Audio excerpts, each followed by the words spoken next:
Something just happened that could reshape our understanding of inflation, interest rates, and what's next for the economy. Producer prices, what companies get for their goods, just saw an unexpected drop. This isn't just a minor blip on the radar. It's a significant signal, hinting that the intense inflation pressures we've been battling might finally be easing up. For anyone watching their grocery bill or their investment portfolio, this is a development you absolutely need to understand. It tells us a lot about the pipeline of prices moving through the economy, from factories to your front door. Let's break down why this specific number matters so much and what it could mean for your money. So, what exactly are we talking about? We're focusing on the Producer Price Index, or PPI. Think of it as a gauge of wholesale inflation. It measures the average change over time in the selling prices received by domestic producers for their output.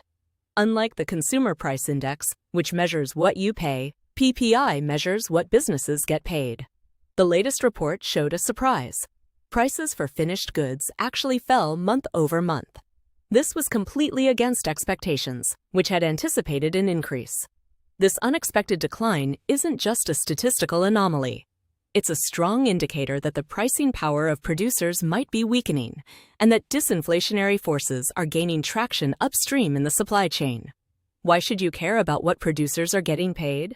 Because eventually those costs, or lack thereof, trickle down to you, the consumer.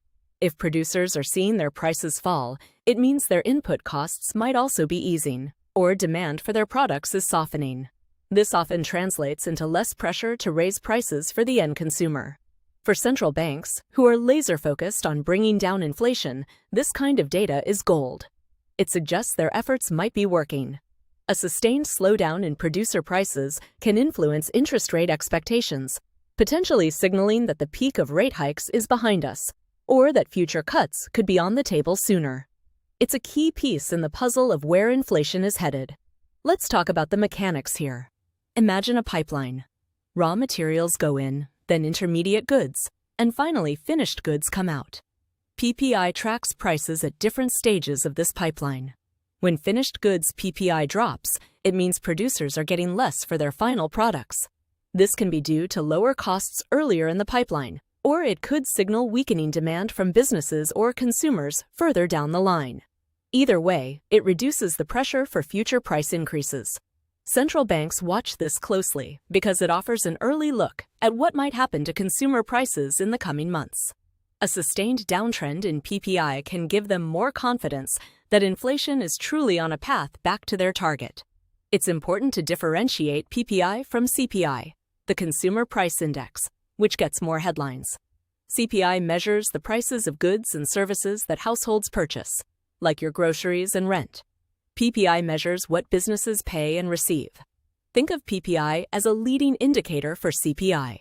Changes in what producers pay for materials or what they receive for their products usually show up in consumer prices a few months later. If producers' costs are falling, or if they're forced to cut prices due to weaker demand, those savings or pressures often get passed on. So, while CPI tells you what you're paying now, PPI often gives us a glimpse into the future direction of those prices. From here, there are a few key things to watch.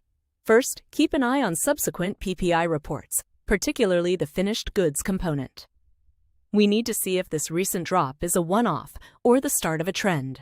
Second, compare PPI with other inflation gauges like CPI and the Personal Consumption Expenditures Index. If they all start moving in the same disinflationary direction, that's a powerful signal. Third, listen closely to central bank officials. How do they interpret this data? Does it change their outlook on interest rates? Finally, watch broader economic indicators like retail sales and consumer sentiment. If PPI is falling because of weakening demand, that has different implications than if it's falling purely due to supply chain improvements. These will help us understand the full picture. This unexpected drop in producer prices is more than just a number. It's a significant piece of the puzzle in understanding where our economy and markets are headed. It suggests a potential shift in the inflation narrative, with implications for everything from interest rates to corporate earnings. Staying informed on these dynamics is key to navigating the evolving landscape, helping you anticipate market moves and make smarter decisions. For a full written breakdown of these trends and how they connect to your investments, make sure to visit Korra Finance. We'll keep tracking these vital signals and delivering insights